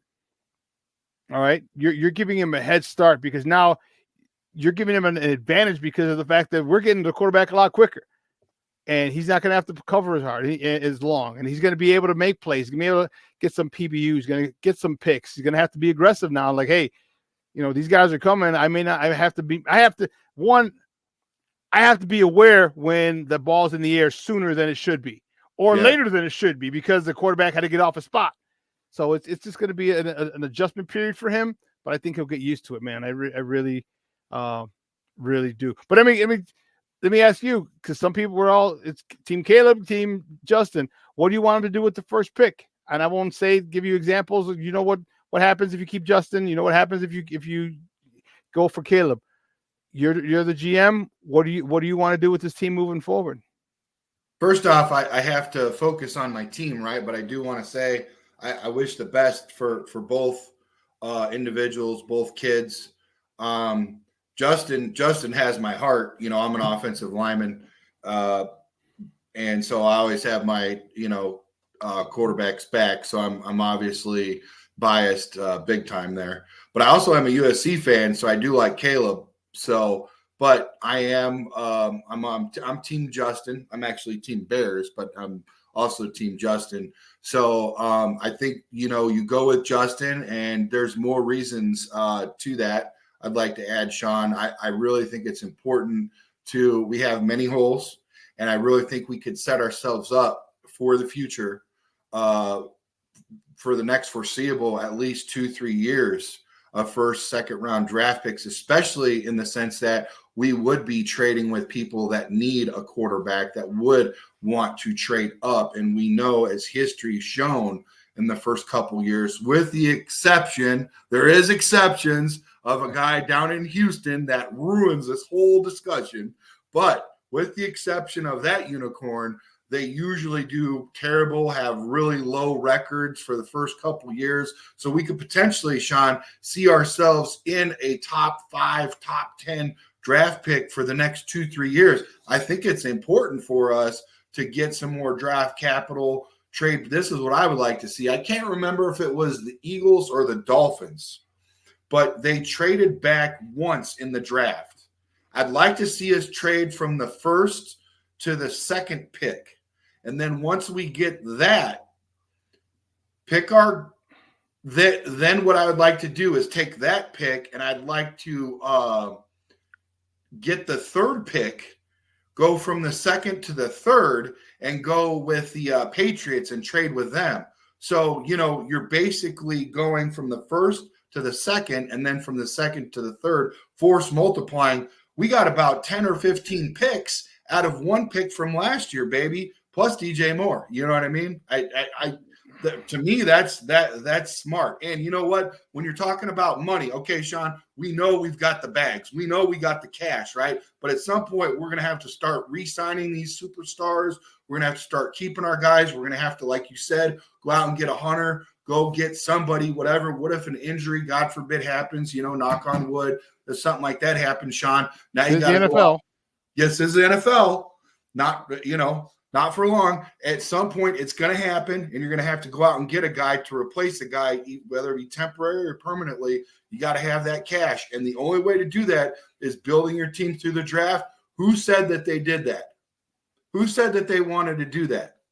Mr. Poles himself. Mr. Poles himself. So I'm kind of like piggybacking off of what I think Ryan would do, but honest to God, if I stood with you, Maya, and Poles, and we were at a poker table, I'd lose my ass. I wouldn't even have a hat to go home with, because I think you guys are pretty good poker players. Ryan, especially, dude, I can't figure out what for life of me what's going to happen. You know what I mean? That's what I would do, though. It's interesting, and you must be listening to my show because that's exactly what I say. And I do listen to your show.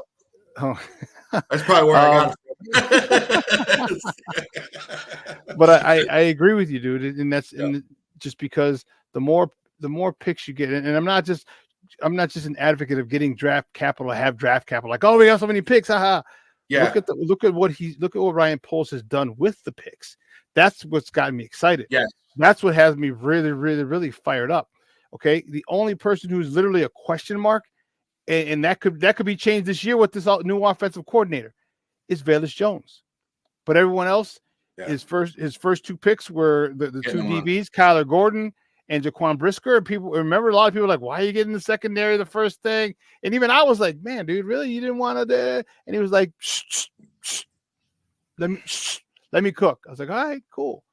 Then he goes and gets Darnell Wright. He gets Javon Dexter. He gets Zach Pickens. And now at the end of the year, the last 4 or 5 games, you start to see everybody start to develop. I'm like, oh shit. Oh, okay. How about I just sit my happy ass back and let you cook, Papa? Because it looks like and so and for me, that's the best way to build a team. And especially here, like I always like to say, he showed his ass already. So whenever he trades, he's getting a player. Yeah. He's getting another DJ Moore quality player, not necessarily a wide receiver, but it could be Daron Payne, the 3-tech from Washington. Okay. Ooh. It could be Jonathan Allen from Washington. It could be, if he trades back with them, it could be one of those guys. So now you add that into the mix. Yeah. You add Montez Sweat, Javon Dexter, Daron Payne, Billings, Pickens. Who's the other guy? The other guy that they just signed this year, DeMarcus Walker. All right, you still got Dominique Robinson. Like, all of a sudden, our D line is that now we got waves, which is exactly what you want. You want waves of D line. You want 2 deep of D linemen when everyone's healthy. Like, that second team feels they're as good as the first team, and when they get out there, they show it. And that's what Robinson still might come into his own, because potentially, look at it, Shawn. Who did he have to learn to cook from? Who did he have to learn to play the edge? Now he's got people that he's learning like technique, so he might actually develop into what they thought he potentially could prior to having them. Yeah, phenomenal point. And now you've got another guy, an ace card that he might turn into something, and you got to have that guy that just turn it in third, let me get a breather. You know what I'm saying, Shawn? And there's no reason why you shouldn't go out and get Payne, even though you already have a formidable, nice, good, base defensive line. You need backups.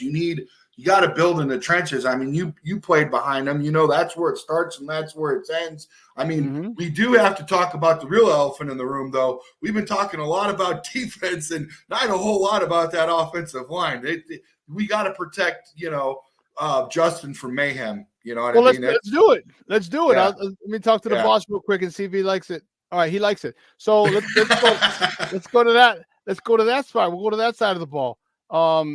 Why do you think? Let me ask you this: he is a offensive lineman by trade. He played in the NFL at a high level. So did Ian Cunningham, his assistant, the first assistant GM in the history of ever that the Bears had, because Poles has the balls to get up right in front of the McCaskies and say, "My ass is on the line, and if you want me to play my position and you want me to lead this team, you let me make the decision. It starts with me getting an assistant GM." That guy's an offensive freaking lineman too. How come we haven't got – I know it's only been 2 years, but please help me, brother. I'm trying to figure this out. I'm biased. I'm an offensive lineman. My offensive line, if I was a GM, is going to be the best offensive line in the history of ever. How come we haven't got it right yet in protecting Fields from mayhem? You know what I mean? Like, so especially the center position. Here's the thing. What's your philosophy? Rome wasn't built in a day. Yeah. Okay. And the one thing that he understands is that he doesn't want to overpay in free agency. Oh. This is my assessment, because I call Ryan Poles. He hasn't got back to me, but when he gets back to me, I'll let you know this from his mouth. He hasn't got back to me yet. Yeah. But he doesn't want to overpay in free agency. Okay. I think let's not forget, he brings in offensive linemen all the time. Remember, he brought in a shitload his last year or 2 years ago. He brought a shitload in off the street. Like, hey, let me try and get a hit here, a guy that can last for 2 years, or 1 good year and a subpar year. You know what I mean? Maybe, at least a minimum 2 serviceable years, so he can look at the landscape and say, where do we need it? So he brought in tons of linemen. Okay? Yes. And then he drafted, or he brings in Nate Davis. Okay, so he hit the free agent market 3 for $30, and that's one of the reasons why he didn't really, why he didn't want to do that. Because now, and it's not that Nate's bad. I think Nate is really good. He's nasty. I like him. He just had the situation with his mom. His mom was ill. All right. Obviously, they knew that. He's not going to hide that from the team. So they knew why he was out. They knew the situation. And then so he came back finally after she passed. You got to give him time to mourn. Obviously, there's a human side to it. Yeah. But he drafted Darnell Wright. Yeah. He's got Nate Davis. Yep. He's got Tevin Jenkins. Mm-hmm. I think the big, and then he's happy with, I think that the left tackle, Braxton Jones, can be an above average left tackle. All right. I think that's his ceiling. That's as high as he can be, is an above average one. I think it'd be an average one easily. I think it'd be a great average left tackle. He signed John Lucas Patrick, hoping he would do the thing. He figured he had white hair. Where would you put Jamarcus in that situation? What would you grade him as? Just so I know where you grade Braxton. I like him as a swing guard, and I would get funky. And someone like Jamarcus means a Tyree Carter. No. When we had the left tackle forever that was from the Saints, wasn't his name Jamarcus Webb? Was it Webb? No, I mean the guy who went to the Redskins. I think so. Washington. Yeah. Left tackle. Where did you grade him? Was he above average? No, average was his ceiling. He was usually like slightly below. Okay. Jamarcus Webb. That's who it was. Yeah. I think he was consistently slightly below average. And he always showed up though. He always showed up, and you did not miss a game. We still miss average, right? We still miss average. I mean, but yeah, I like above average. And you think that's okay for a mobile Justin Fields to have that line side? No, you need better than that. I think you need that. And you need a center. So my thing is this: there's a couple centers. One played in Seattle last year. Is going to be a free agent. I say you sign him, but then you go get one of those 3 kids. There's 3 stud centers. There's a kid out of West Virginia, Frazier, I believe his name is. You got Cedric Van Pran, the kid out of Georgia. Then you got Powers Johnson or JPJ from Oregon. So you got 3 centers. You got 3 really good centers that you can go and get. You got 3 good, one of 3 you can go and get who can take over in 2025 as your starter. And these guys are all big, mean, and nasty. To me, nasty is the part that I like. You usually get those in like the 2nd or 3rd round, right, Shawn? Yes. Okay. Yeah. So I think that's an upgrade. And my thought is this: is like, I saw Braxton Jones get better from year 1, from 22 to 23. Yeah. Okay. Remember, he was unable to handle the bull rush. He could handle all the spin moves and the swims and spins and stunts and all this stuff. He was able to handle that. He's got feet like a bear, a dancing bear. Yeah. And then when people found out that he couldn't handle the bull rush, well, they're like, well, I'm not going to dance around. I'm going to go through him. So then he worked with Olin a lot, but he also got stronger. But you also have to look like his legs aren't big per se. Like I have big legs. Like you play ball, so you know guys who got big legs. Yeah. And strong, and you guys with skinnier legs are strong. Give me the guys with the big legs, the tree trunks who are strong. So you know what else helps with that too, Shawn? Because I was getting my butt beat from the guy from when I played semi-pro against the Chicago Falcons.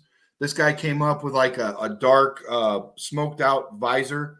Big dude, like 6'8". I'm 6'6". He's like 6'8". He's towering over me. He kept bull rushing me. By the second half, I finally figured it out.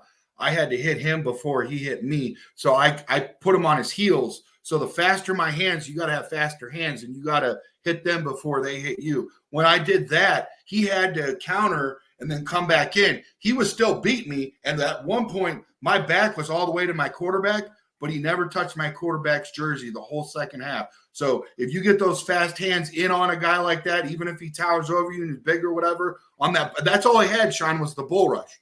But that's what I did in order to finally counter it second half. I was like, my knees are bloody. I'm like, I'm going to die out here. I got to do something, and I just figured it out on my own. I'm just like, I'm going to hit him faster. And it helped, just a little bit of rocking off of that. And maybe somebody helps him out or he figures it out on his own. But I mean, you can easily figure those kind of stuffs out, Shawn, you know what I'm saying? And hopefully maybe we get a better coach or somebody in there that just, how you have that coach that just gives you something that just turns it on, that makes it click, you know what I mean? Yep. Oh, says the right thing or gets in your ear, So who knows? Hopefully that'll fix him. But so you think we need to go out and get like a Penei Sewell, a guard? Or are you good with guard?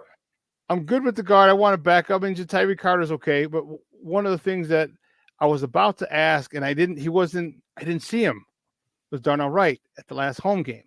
Oh. All right, and I was going to ask him because I watched film on him. I'm like, and I realized why he's so good. Well, one, he's nasty and he likes to drive people, but 2, like, he doesn't give up a lot of sacks, and it's exactly what you just said. Yeah, is on pass plays. He doesn't kick step. He attacks. So he attacks. His first step is out. So if his first step is out, as a defensive lineman, you're thinking, okay, it's a run. So your takeoff on a run versus your takeoff on a pass play as a defensive lineman are completely different. Yes. Completely different. Good point. I didn't even realize that. That's smart. Yeah. And so when he does, he did it at Tennessee, and he did it here. Yeah. He does it here, is he fires out. So he fires out, hits, you think it's a run. So defensive guys are like, okay, where's the ball? And all of a sudden now he's backing up. So now you have to restart your engine to get to him, and he's already waiting, and all that is time, which is buying just in time. And I was about to ask him, like, hey, so how long have you been attacking on pass routes? I mean, on pass pro, and then retreating? How long, who taught you that? How long have you been doing it? Because it's very successful. And I didn't see him in the locker room. Like, he was one of the guys that I wanted to talk to. Yeah. And he was gone. I was like, damn, dude. So I have to wait till training camp or, OTAs or something. And I'll get in there and I'll ask him, and be like, hey, and it sounds, hey, I peeped it on film, so I liked it. But to get back to the whole thing. Shawn, not to interrupt, but shout out to you, man, for getting that. I was so proud of you that day when I heard that you got that press. That's so cool for you to get back there behind the scenes and get in there, the locker room, and ask the questions and stuff. No one more deserving. You put in all the hard work, man. And like you said, when you ask questions, it's from a coach perspective, and they respect that and they appreciate that because their time is valuable. And for you to go in there and ask those questions, I mean, they like that. And I think that you're going to get a lot of good content, man. I'm excited to see what happens out of that, man. So thanks, man. I appreciate it. I love being in there talking to the guys. Like I said, and my questions are they do come from my years of playing, my years of coaching, right? You know, and that's why Justin kind of went out. And when I asked him that last question, I was like, don't you have like the one that went viral? Like, don't you have a jumbo package and this, to put in? And he was just like, we do, but we didn't call it. And I'm like, bingo. Like it just made sense. And then the next week, third and short, such and such is reporting eligible. I'm like, that's all I wanted. I was like, I'm like, this is, it's certain things. Like I see things. I've had too many years of football, for me not to see things. But I love the access. I love talking to the players. I love picking their brain. I love it. I love it. I love it. And it's man, it's so fun. And I'm, some people are, I don't even want to go there. I love it. And I'm grateful for the opportunity that I have. And and I should have it again next year and up years to come. So it's going to be really, really, really cool. Yeah. Oh, Chris Pena, good morning, Papa. How are you? Thanks for tuning in. I appreciate it. And guys, just in case you ain't know, guys, I'm my man Brandon Hiatt from Chicago Sports Podcast. We're talking Bears football here on Shawn and Maya in the morning on Sports Zone Chicago. Yeah, give me one of those centers. And listen, I can't get mad. What would you do with the 9 pick? Because again, you and I both are on the same thing. And if you think that you should keep the number 1 pick, guys, fine. That's your opinion. That's cool. I respect it. Yeah. All right? I don't agree with it. All right. But I respect it. That's fine. Yeah. For me, I like Brandon, I want to fill more holes. Okay. I want to fill more holes. And the reason being is this. Okay. Is people have talked about, especially after yesterday, get the quarterback over. And I try to tell people, like, look, wait a minute. Patrick Mahomes, when he got to Kansas City, this is the record that the Kansas City Chiefs had. This is the before he became a starter. They were 11-5, 9-7, 11-5, 12-4, and 10-6. They were good already. Yeah. They were good already. You don't win 11. You don't average, what is that, 10 wins a season for 5 years before he becomes a starter?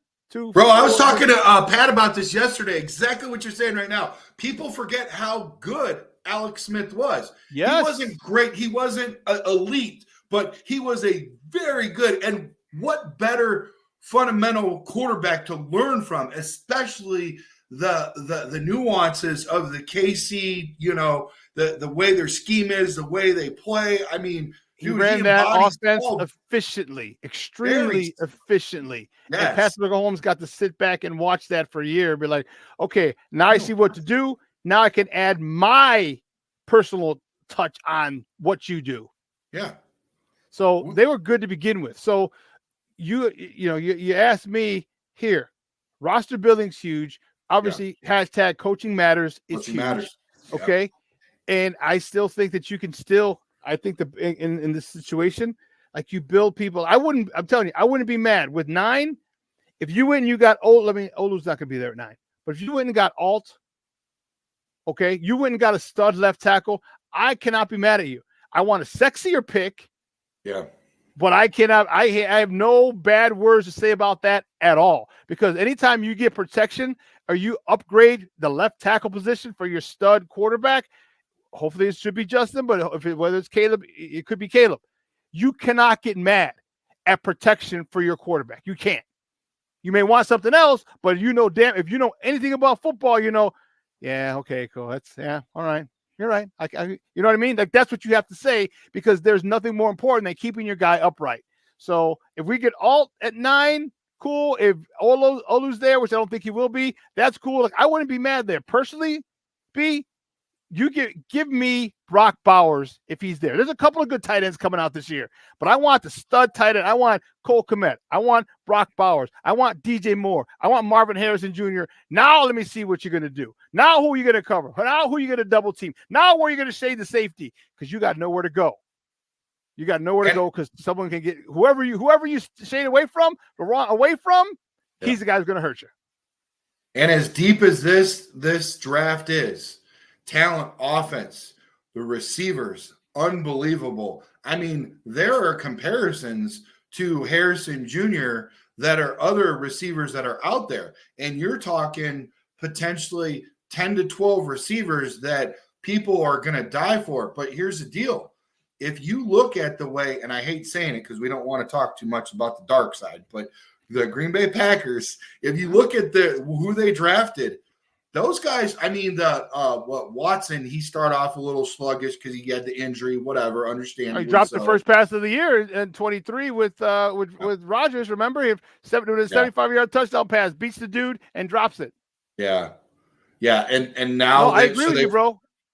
And that other receiver Romeo Doubs from Texas A&M. They did it right.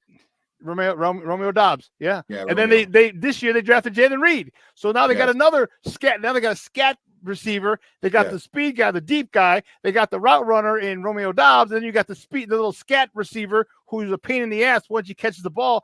Like they did it right. So your quarterback sat for 3 years at Green Bay. Okay, sat for 3 years, same system, same play caller.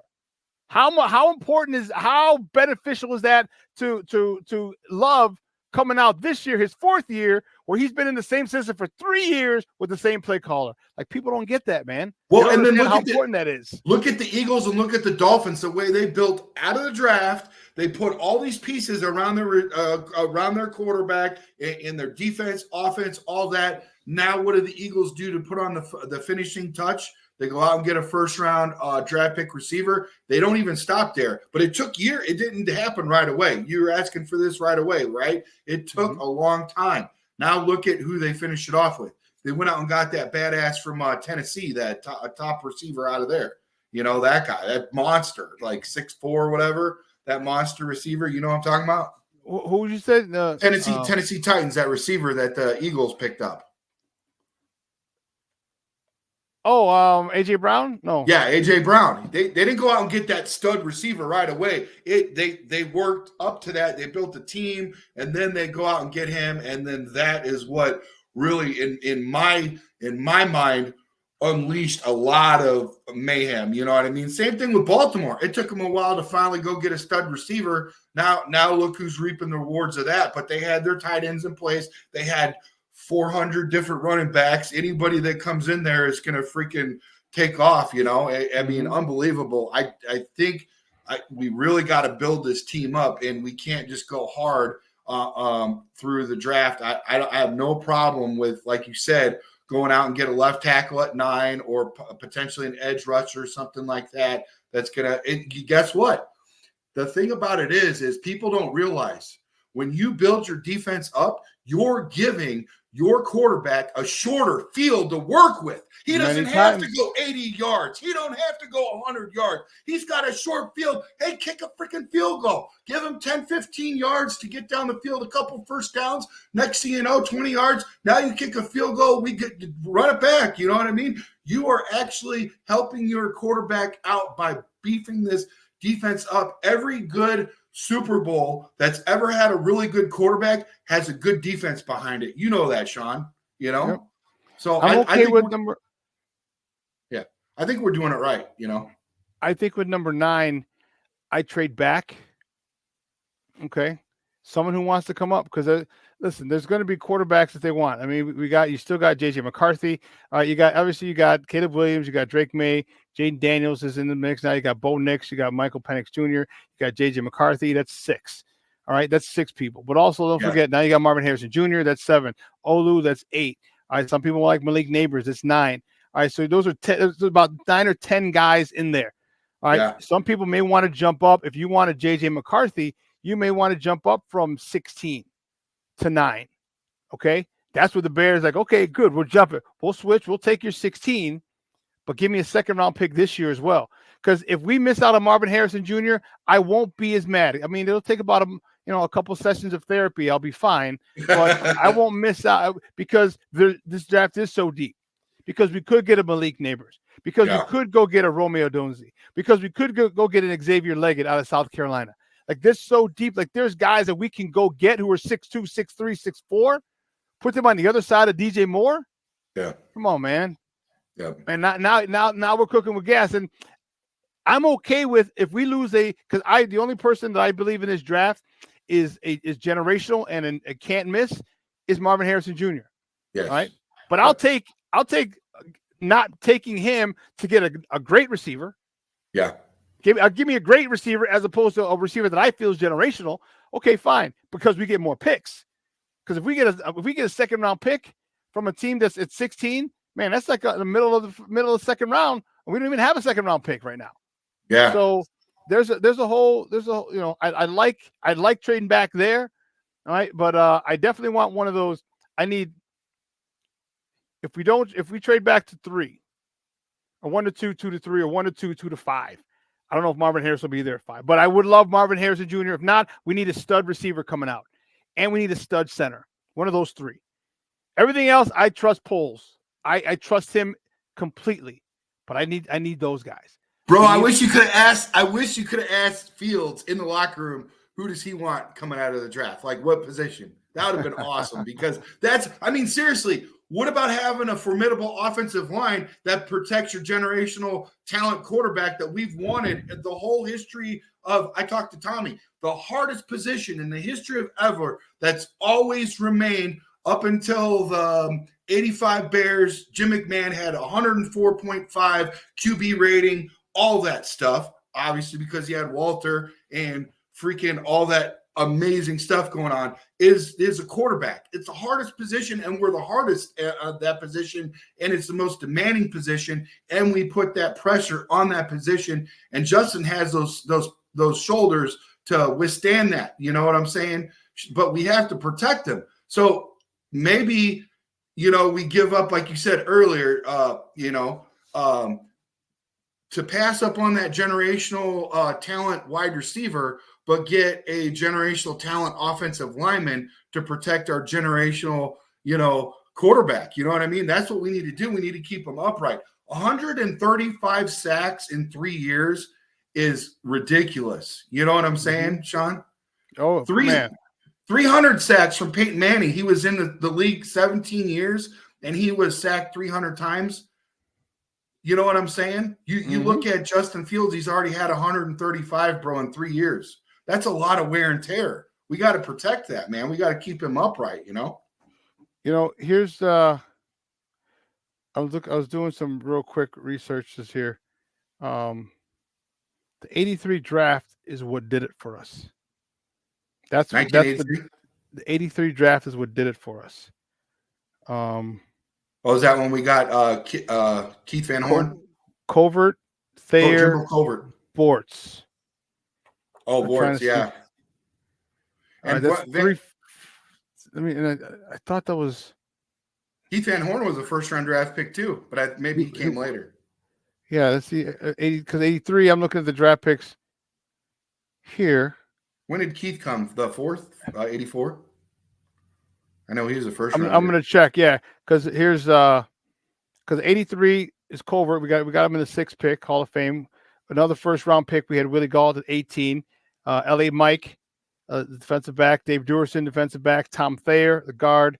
Pat Dunsmore, the tight end. Richard Dent in the 8th round. Mark Bortz in the 8th round. So let's see. Had to be, was it 84 then that they got him the year before?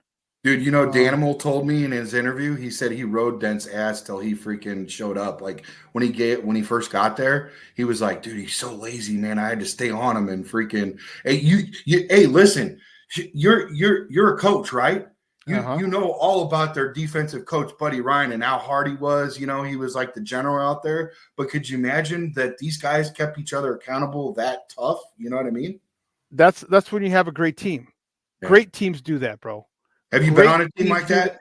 Oh my God. Yes. Yeah. Yes. I played my college team, I played at Holy Cross. So my guy Junior knows this. Van Horn was 81. My college you got team, you got a guy that watches that played on the same team with you? No. Yeah. Armando Lara Jr. We played semi-pro together with the Chargers, and cool. He was my guard.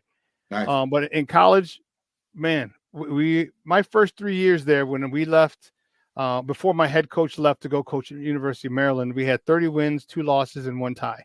Both losses were the Army.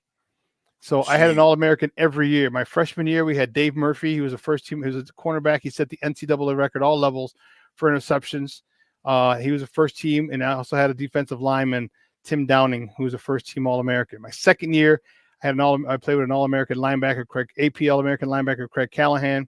My third year, I played with a first team AP All-American quarterback and Tom Chacho, first team All-American running back who played in front of me, Jerome Fuller. So we had, the leaders that we had, it was insane. And then when I played with the Thunder, dude, we had, so 2 teams folded. Real quick story. 2 teams folded after the 2004 season. All right. And the best players went to the Thunder. So the Chargers that I was on, Junior had retired already. We went over there. The Knights went over there. And, bro, I'm telling you, we literally had 35, 40 people at workouts. Just workouts, just getting out in the park before we could get pads on and everything. We're talking 40 people. And the defense was something else. Like they had played together for a while. Then they started adding pieces, like 2 of the best defensive linemen from the Niles Knights. We had one guy that came over from and man, the way they talked to each other and yelled at each other, it was like they did not let anything slide. Like, what are you doing? No, you need to be over here. Oh, my bad, man. Don't do this shit again. You know what I mean? And again, no one took it personal because we all wanted to win. And if you're being corrected, you're okay. You take it and you roll with it. And those defenses that we had, and finally the offense was finally able to catch up with the Thunder because they always had great defenses. And when me and my buddy Mark got there, like they called us the Angus backfield, bro. And he was 240. I played at 215. Like, dude, getting through him and then getting through me, it was nuts. So we had a lot of accountability on the offensive side of the ball because my quarterback was All-American with the Thunder, and he didn't play. Like, he was no frills. He'd say, hey, get him out. All right, you need to learn how to fucking catch. I'm not going to throw you a goddamn ball. Get out. Serious. And it was like literally accountability from the stars on the offense to the leaders on the offense and the leaders on the defense. Just great. And that's why we won 2 national championships, went down to Florida a couple of years. So it's good to have those type of people when the players can police themselves and the coach doesn't have to do it. It's a different vibe. AB, great stuff, Papa. I do got to run. Do me a favor though, before you go, let everyone know where they can find you and your work online, your podcast, all that good stuff. Cool. Yeah, we're on YouTube and we're on Facebook under Chicago Sports Podcast, and just find us there, and then Twitter as well. So yeah, man, thanks for having me. I appreciate you. I got one last question I have to ask you. With that team that you were talking about from Holy Cross, it almost sounds like your team, your practices could have been more difficult than the team you were playing that week, you know? They were. It's because we had the quality of talent we had was second to none. Second, yeah. I mean, everyone, there was literally a battle every week, every day for people trying to depth chart and guys holding people back down on the depth chart because it was great. It was competition at its finest, bro. Cool. Hey, we'll talk soon, man. Thanks, B. We'll talk. Great stuff, bro. We could talk for hours, bro. Right. All right. We'll talk soon, man. Thank you.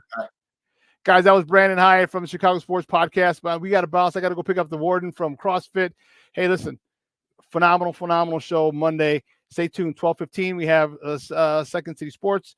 3 o'clock. I'll be on with Nomad again today. That'll be on Nomad's Network. We're going to get it on Sports Zone Chicago's YouTube and our StreamYard. We're going to get all that stuff together. 6 o'clock, we have we have What's Up Cuz with Jason and Lance. And then at 8 o'clock, we'll replay this show. All right. So for everybody here at Sports Zone Chicago, executive producer Elliot Baez, Clarence Council, my social media guy, and my co-host Absentia Maya. I'm your boy, the Superback, Shawn Sierra. Guys, have a phenomenal day. Beast mode. It's Monday, baby. Activate beast mode, baby. Let's do it. I will see you on Wednesday. Same bad time, same bad channel, 9 a.m. to 11 Central Time. I'm out.